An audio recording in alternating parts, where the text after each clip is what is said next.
თუ უყურებს რომ მოუწოდო გამაგრდი მეთქი ზუსტად ვიცი რომ ხნედ არის თავარია რომ კარგად იყოს აქვს ნიკას ჯანმრთელობის პრობლემები ისეთი შეიძლება სერიოზული არა რაც მე ახლა ამ ეტაპს ემაღელვებს მაგრამ ხნედ რომ არის ეს მიხარია ხმაშიც ეტყობა იბრძოლებს ნიკა ბოლომდე აუცილებლად ამათ ხელში თუ არ გამართლდება რო წავლენ მოვა კოალიციური მთავრობა ну რა ვქნა მანამდე მოვითმენ შენც მოითმინე ნიკა თუ უყურებს პროტესტის მონაწილეს სასტიკად დასჯილ ნიკა კაციას დედის დარდი არ უნდა გქონდეს ის ყოჩაღად არის და არ არის მარტო ნიკა 17-18 წლის იყო სტუდენტი რო იყო აი 18 წლის მერე ოჯახის უღელშია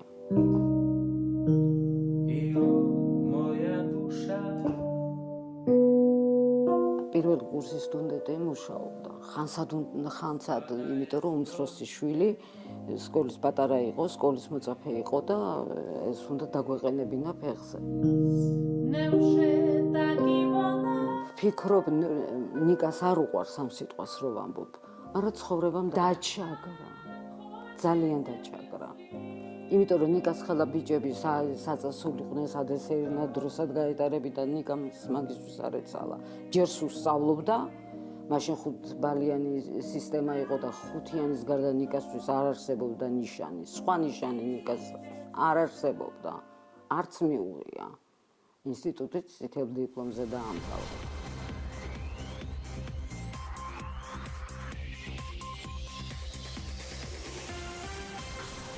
მიუხედავად დიდი პროფესიული გამოცდილებისა, ბოლო პერიოდში ნიკას სამსახური არ ჰქონდა. ის იმდენად რთულ პერიოდს გადიოდა შეუმჩნეველი არავის დარჩებოდა. ვიღავი წინააღმდეგე რომ დაწერდა ხოლმე რომ აი დამეხმარეთ თქვათ დედისთვის წამალი მინდა ხო და ფაქტიურად აი ნიკას მეგობრები ვინახავდნენ შეიძლება ამ სიტყვის თქმა არ ვიცი აი მართლა ნიკა კაცია აქციაზე მიმავალი დააკავეს და 14 გრამი კოკაინი ჩაუდეს შეკერილი საქმის მიხედვით მას განსაკუთრებით დიდი ოდენობით ნარკოტიკული საშუალებების შეძენა შენახვას ედავებიან რაც 20 წლამდე ან უვადო პატიმრობას ითვალისწინებს ყველას ჯერა რომ შეთითხნილი ბრალდებით გამოწვეული სადამსჯელო ოპერაცია დიდხანს ვერ გაგრძელდება, მაგრამ რამდენიც უნდა დასჭირდეს, დედისთვის წამლების ყიდვა და საპატიმრო ხარჯები არ იცდის. მაგალითად, ზვირადღირებული დამოუკიდებელი ექსპერტიზები თუ პატიმრის ციხეში შენახვა. ნიკას ოჯახს რამდენიმე ფონდი ეხმარება და სოლიდარობის ფონდი პროსპერიტი ჯორჯია მათ შორის არის. რა თქმა უნდა მადლობელი ვარ არც ვიცი ეხლა ჩემ მობაილ ბანკს რო აღვადგენ ეხლა ნიკა აკეთებდა ყველაფერს ნიკა იყო ყველაფერი აბსოლუტურად ნიკა მამოძრავებელი და ეხლა რო აღვადგენთ თავისთავად ვნახავ ვისთან ვარ ვალში ვინც აი რა ვიცი ეს მგონია რომ ნიკამ ეს ყველაფერი ну თვითონაც ალბათ რაზე ალაპარაკი ღმერთმა რაც მე მჭირს ახლა ის სხვას არ დააჭიროს არა არავისთან ვალში არ ხართ არა მაგრამ ეს სიმხელა სოლიდარობა უცხო ნაცნობისგან ელი ნათესავისგან მეგობრისგან ვთქვათ მაგრამ როცა ესეთი ერთსულოვნება არ ვიცი იშვიათი 11-ის ვიყავი რომ დავიწყე სადღაც მუშაობა ლუდის ბარში მუშაობდი პირველ ლუცვას ხამდი ბოთლები ლიტრიან ბოთლებში და აგებს მერე იყო ფორმულა მერე იყო კავკასია მანამდე შუალედში კიდე გრაფიკული დიზაინი ვისწავლე ფოტოაპარატი ვიყიდე და ფოტოგრაფია და გრაფიკული დიზაინი პლუს დამატებით შემოსავლის წყაროდ ჰქონდა არა იმიტომ რომ სიტყვაზე არ მქონდა უბრალოდ იმიტომ რომ მე მინდოდა შრომა მე მაქვს ორი ხელი მე მაქვს ორი ფეხი მაქვს ჯანსაღი იმუნიტეტი ჯანმრთელობა და არ მაქვს იმის დრო და ფუფუნება რომ ვიღაცაზე ვიყო დამოკიდებული. დედაჩემი რაცხავია. ოღონდ სხვა რესტორანში ადრე მუშაობდით ერთ-ერთ რესტორანში, მაგრამ მე მეწავედი სხვა რესტორანში მუშაობაც არ არის რა მარტივი ახლა ამდენი საათი ფეხზე დგომა და წყალში ხელი, ანუ ხელების მარილების განვითარება ხელებზე რაღაც ბევრი რაღაც მოსდევს რა ამას. ჯანმრთელობის პრობლემები სერიოზული და ისედაც 65 წლის ახლა დედაჩემი არ არის რა მაგას სახში მარტივი მას მუშაობა, მაგრამ ის რომ სურვილი ქონდა რომ მოსწავლეები ყოლო და ეგ იყო ჩემთვის ყველაზე კარგი რამე. ქართულ ენაში ამზადებს ბავშვებს, ქართულ ენასა და ლიტერატურას. სამწუხაროდ ეგ რეალობა. მანამდე ბაზრობაზე ფეხსაცმელებს ყიდდა. და მანამდე კოკაკოლაში იყო დამლაგებელი, ანუ დიპლომი აფხაზეთის ომის მერე ფაქტიურად აღარც გამოუყენებია. სად, რომელ რეალობაში. ალბათ მისი ცხოვრების თავგადასავლის ბრალია, რატომ მოგვეჩვენა უჩვეულოდ დიდი შარშანდელი აქციების დროს გაცნობილი პატარა ბიჭი წითელი ჩაფხუტით. ეთერიდან მიმართვა და ბოდიში ერთი რაღაც თვამდა და ნუ მირეკავ მარბევენ და მე გადმოგირეკავ მე თვითონ. პროტესტის ერთ-ერთი ვარსკვლავი, რომელიც ერთ-ერთ რესტორანში მიმტანის ასისტენტად მუშაობს და თვეში 700 ლარს უხდიან, არამხოლოდ აქტივიზმით არის დაკავებული. ხშირად სხვებს ფინანსურადაც ეხმარება, როცა ჯარიმის გადახდა ან სხვა საჭიროება დაუდგებათ. სხვასთან შედარებით არაფერი მიჭირს, ბინის ქირის გადახდა მაინც არ მიწევს, ამბობს 18 წლის სანდრო კინკლაძე და სრულებით არ უგვირს, რომ მისი ოჯახიც არ მიატოვეს. ციხეში და საპრობილებში ათავსებს. ვაი, ბოდიში ერთი წამიდედი. როგორ ხარ? სანდროს 12 დღიანი ადმინისტრაციული პატიმრობის დროს მისმა ოჯახმა დახმარების შეთავაზება ვინმესთვის თხოვნის გარეშე სოლიდარობის ფონდის პროსპერიტი ჯორჯიასგან მიიღო. ყველა ფიზიკურ მაქსიმუმებს და აი ახლა ზუსტად ბიზნესი წამოგვეშველა, ის რაც ყველაზე მეტად გვჭირდებოდა, იყო ფინანსები. ჩვენ ყველამ ვიცით, რომ არ არსებობს რაღაც ტიპის ლიდერი, რაღაც პარტია, დამფინანსებელი, არსებობს რაღაც ერთი წყარო. და იმ მომენტში, როდესაც ბიზნესი გეხმარება, რომ შენ თუ დაგიჭირეს, შენ იცი, რომ შენ ოჯახში არავის არ შეია, ქირაზე არ გაქვს ანერვიულო, რაცა უნივერსიტეტის სწავლის თანხას გადაგიხდიან. ეს იმას მაინც შეგიმსუბუქებს იმ ნარტყამზე და იმ დალურჯებულზე არ დაგიმატებს რა ემოციურად და ფიზიკურად.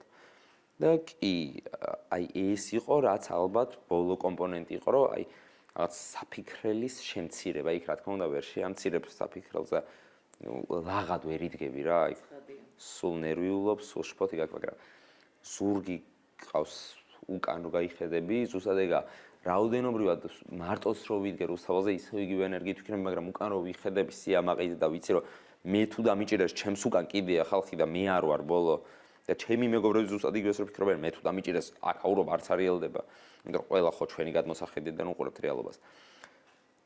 ეხლა ვიცი რომ მე რო დამაკავეს დედა ჩემი რა თქმა უნდა ჩემზე ნერვიულობდა და ჩემზე რაღაც, მაგრამ ვიცოდი რომ რაღაცა რო ყოფილიყო, ქონდა საჭმლის ფული.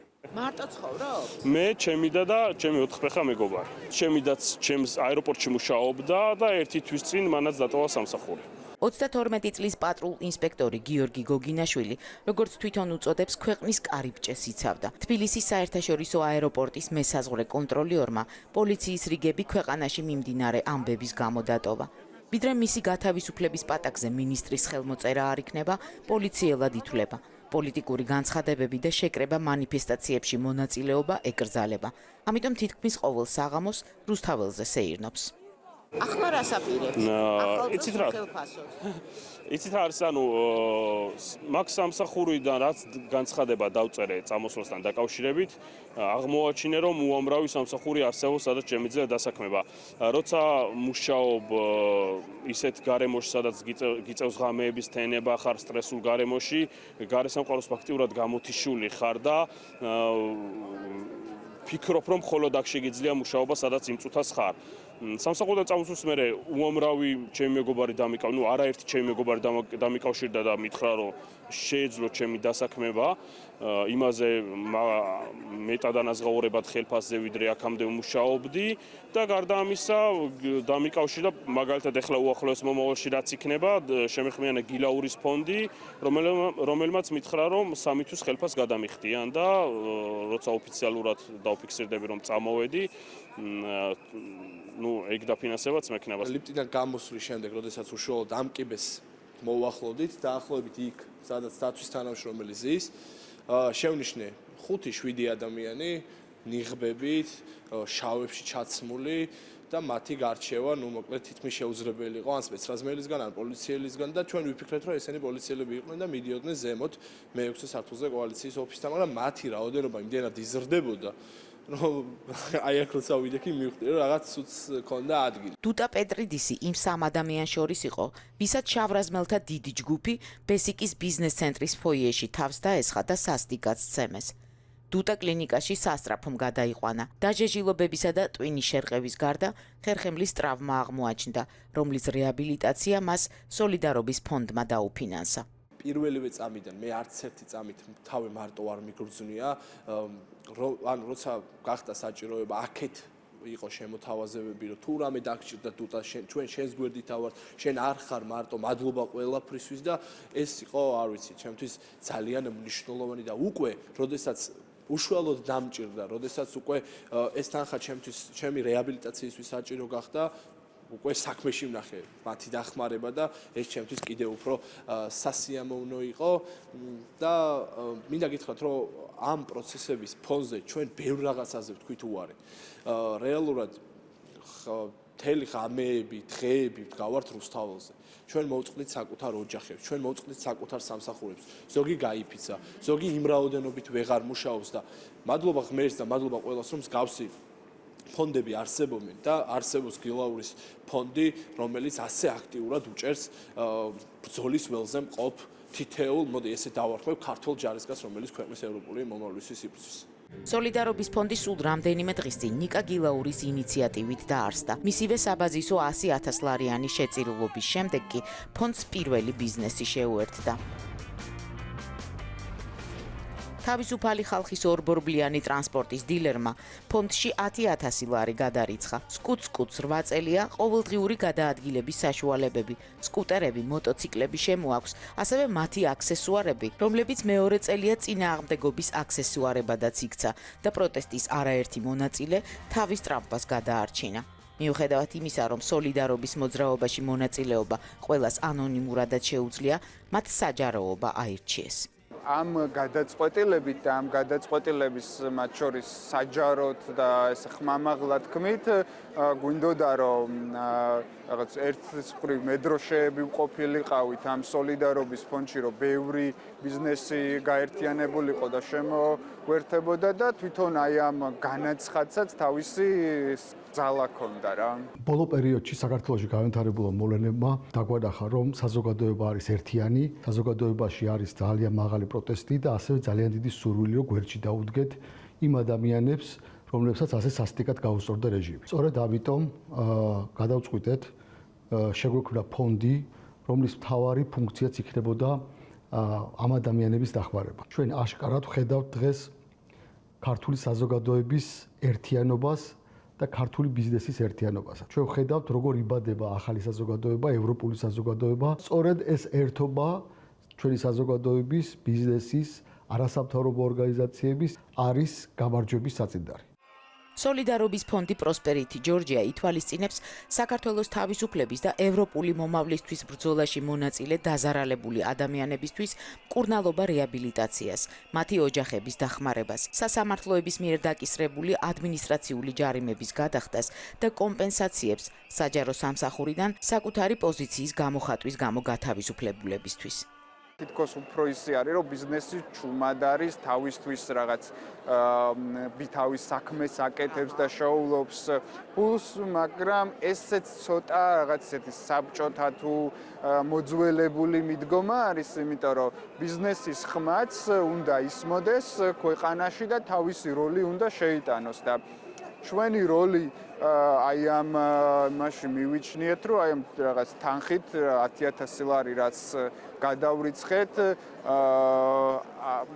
მოხმარებოდა აი ამ ერთობას და იმ ადამიანების საჭიროებებს, ვისაც ყველაზე მეტად დღეს ჭირდებათ ეს ფინანსები, იქნება ეს ჯანმრთელობის მდგომარეობის, რაღაც ტრავმების გამო თუ ოპერაციის თუ ასე შემდეგ, თუ ვიღაცეები შეიძლება სამსახურიდან გამოუშვეს, ზოგ შეიძლება იმ დაზიანებებმა უბრალოდ ქმედუნაროები გახადა დროებით და მათი ოჯახისთვის ეს ფინანსური შემოსავალი ძალიან მნიშვნელოვანი არის და ბიზნესიც და ყველა მოქალაქეები ამ ქვეყნის ერთმანეთის გვერდით უნდა დავდგეთ აი ამ რთულ ვითარებაში და ერთმანეთს დავეხმაროთ ყველანაირად. ამ დროისთვის ფონდის დახმარება გაეწია ჩვენს 45 თანამოქალაქეს, რომლებსაც ჯერათ, რომ ქართული ბიზნესის აქტიურობა აძლიერებს როგორც საერთო მოძრაობას, ისე მათ ბიზნესებსაც მომავალში.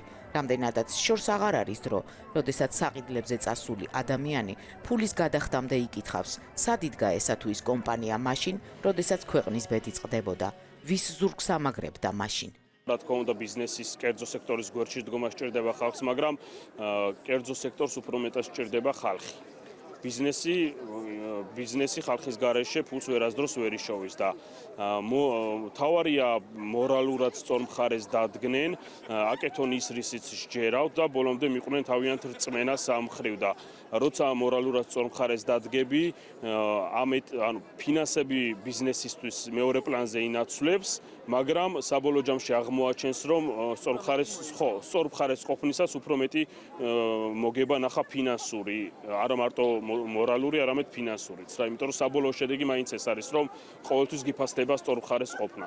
იმიტომ რომ ვიღაცის ფარველობის ქვეშ რომ შედის ბიზნესი, შეიძლება თავიდან კარგად იგრძნოს, მაგრამ ვიღაცის ფარველობის ქვეშ რომ ხარ, რაც დრო გადის უფრო მეტად გავიწროვებენ და ბოლოს აღმოაჩენ, რომ უნდა გაიქცე შენი ბიზნესიანად რა და ასე რომ სწორ მხარეს დგომა ყოველთვის მნიშვნელოვანი არის ბიზნესისთვის, ადამიანისთვის და ზოგადად მორალს არ უნდა უღალატოს არც ბიზნესმა, არც ადამიანმა და არავინ. ვიცი რომ მე რო რაღაცას ვიყიდი, იქიდან შეიძლება თანხა წავიდეს დაშავებულთან, დაზარალებულთან, ვიღაცასთან ვისაც სჭირდება და მათ შორის ჩემთანაც მოვიდა, ხო ეს თანხები და მეც დამეხმარენ, როცა დედა ჩემ გარეშე იყო და მე იზოლატორში ვიყავი, მეც რაღაცნაირად როგორ თქვა, უკან დამიბრუნდა გაკეთებული ესე ვთქვა.